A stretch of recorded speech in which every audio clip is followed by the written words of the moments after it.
wondering how I got into this mix. What's up, everyone? We're about 3 weeks away from the 2016 United States presidential election, and it's got me thinking about voting and about the state and all kinds of things. So I want to share some of my thoughts with you guys.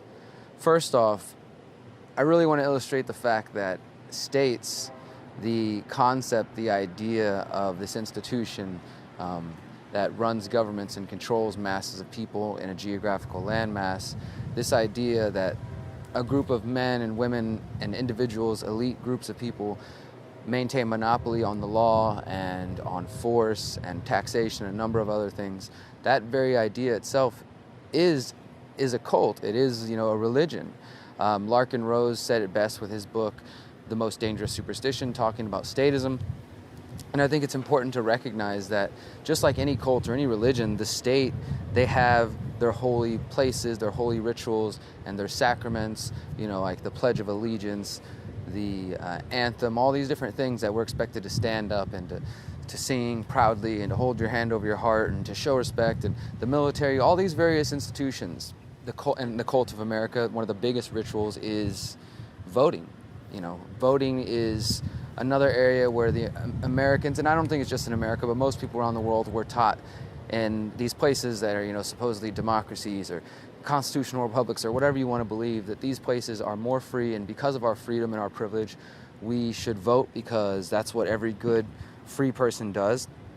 And there's a lot of brainwashing that goes on from birth to the moment you enter the state's institutions, if you were unfortunate enough to enter those state institutions, where they start programming the state's version of history and the state's ideas and the state's government, and you grow up thinking that this is the only way that the world works, or that this view that you're taught is the truth. It's objective truth, which often, as we find out, is not the truth.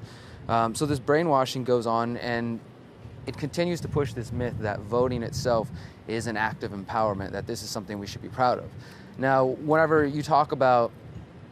people talk about non-voting, or non-voting as an action, as a strategy, not out of apathy, people often shoot back and talk about, women's suffrage. They talk about minorities being unable to vote and women being unable to vote. And obviously those were, there was different times. There was horrible treatment to blacks and to foreigners in the United States and to women. And a lot of that continues to this day. But the act of voting, giving these groups of people the act of voting, was simply a charade designed to give them the belief that they were participating. Now, you are a part of the club. Now you can help pick which slave master you want. You can pick certain things, especially when it comes to the presidential race. I will say that there are some examples that many people can bring to my attention that local voting will have an impact and can have an impact. I can understand that argument, but I also at the same time think that voting in itself legitimizes this system that doesn't care about us. It doesn't care about the wars, about launching wars of aggression, the drug war, all these various problems. Politicians and individuals can promise things, and they can run for office and say that they're going to change or fix this or that, but ultimately they're just one individual, and they cannot change a system that is corrupted, and some would say by design, to disempower people and to disenfranchise people. So you legitimize that system with your vote. And also the other problem that I have with voting is that people often distance themselves from the personal responsibility of their choices when it comes to voting. So if you choose to vote for a Clinton or for a Trump or a Johnson or a Stein or Obama or a Bush or whoever, you, in a way, own the actions of that person. Now, ultimately, they're responsible for their own actions, and I completely understand and believe that. But by saying that, hey, I am going to put my weight behind this person and go into this ballot box and write their name on a slip or press this button, you are saying you endorse them and their actions. And many people accept that politicians lie when they run for office. And then whenever that politician does get into office and they go back and they prove themselves to be a liar, their supporters will say, hey, well, they can't do everything, or they're only one person, or they'll admit that they expected them to lie. That's just what they do. But all these things are unacceptable for me. I don't want to play that game. I don't want to join in that charade. I have some other videos on voting as a strategy and why I don't vote, and I'll post those links below if you want to know more about that. But even when we talk specifically about the election in 2016, Donald Trump and Hillary Clinton, let's look at those candidates. Now, personally, I don't see much to value in either of these people. They're both warmongers. They both will continue the surveillance state. They both have a horrible record when it comes to showing that they truly care about the people. Donald Trump on his business dealings doesn't seem to care about the people. Hillary Clinton and her actions as Secretary of State and things that she supported in Honduras and other places and in Libya. I mean, they're both these are not people that I want to be represented by. I don't want to even give them the respect of paying them any mind, so I pay as little mind to them as possible. These are the major choices in America today. We have also, Gary Johnson, Joe Stein, these other people that we could vote for, but ultimately, again, I don't think that is something that I want to support. But when it comes to Hillary Clinton and Donald Trump, this is an interesting aspect I've been realizing, is that in some ways, these two characters are representing archetypes that exist within each of us. They're representing the feminine and the masculine. Donald Trump representing this sort of macho, machismo strongman that some people seem to identify with and that they think is necessary in order to take America back to being great again and fixing problems in this country. And I can empathize with people who are seeking a radical change in order to try to make things better. And then when it comes to Hillary Clinton, there are people who see her representing of feminine qualities, nurturing, she's playing this grandmother figure up. I don't think this is true, but this is what they're trying to portray her as, is she's the caring one. She cares about health care, she cares about the working class. Again, she's a grandmother.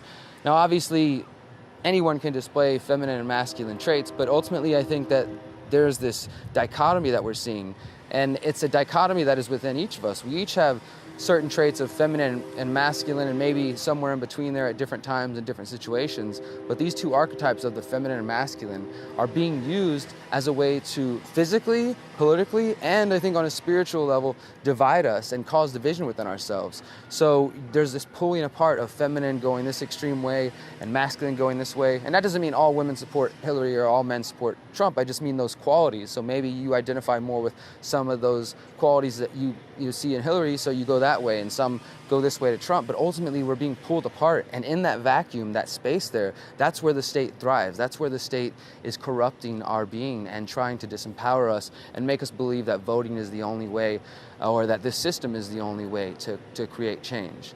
And I think that's important to recognize. The elections are just amazingly beautiful times to divide people. It's just so disgusting, but amazing when you really step back and recognize that we are being divided every 4 years, and even more rapidly every election cycle, and we allow that to happen. So in this space where the state exists and where we're being pulled apart, there's also an opportunity, though. This is where myself and my friends here in Houston and others around the country and around the world are developing a concept of freedom cells. We're trying to replace that imbalance that is existing within each of us, that the state is exploiting by dividing our masculine and feminine qualities. We're trying to reapply balance through empowering our communities, through mindfulness, through the conscious resistance, and through freedom cells. So we now have a house here, and we're trying to show people how to get off the grid and to empower themselves through the counter economy and through non-voting and through action in your local community to empower yourselves. This is an idea that we really think can be revolutionary and can change things around much quicker and, well, I don't want to say quicker, but much more lasting. It might take a few generations, but it's going to be real change compared to voting for a candidate. I want to issue a challenge. If you do believe that voting for Trump or Clinton or any of these people are going to actually bring you towards a more free society, a more prosperous lifestyle, then take up this following challenge, okay? Go and vote for them, and in 2020, 4 years from now, if your candidate has been elected, see how much closer you are to your goals. Think about what you want out of your life and what you're trying to achieve and what you're hoping to accomplish by voting for a person. And in that same time, we'll be building our freedom cells, and we'll see who is further along and advancing our lives to creating abundance and freedom and community and compassion and empathy and brotherhood in our communities and in our lives. We'll see who gets further along in that process, either by voting or by building within our community. And we challenge you guys to get involved and to start doing things in your own community. If you want to learn more about that, check out freedomcells.org. And that's all I got to say today. Remember, guys, voting is a ritual. Voting for these people and believing that real change is going to come from there, it's not going to happen. I know many people out there are feeling empowered now, and they're thinking, I need to go out and vote now because we have to stop Hillary. There's no jokes this time. This is serious. We have to go out there and stop Trump. You know, one way or the other, people are being taught that this is an important time for them to come be the hero. But you can be the hero now, in this moment, every day, within your own life and your own community. Don't let these people trick you into believing that their game matters. Remember, you are powerful, you are beautiful, you are free. Peace.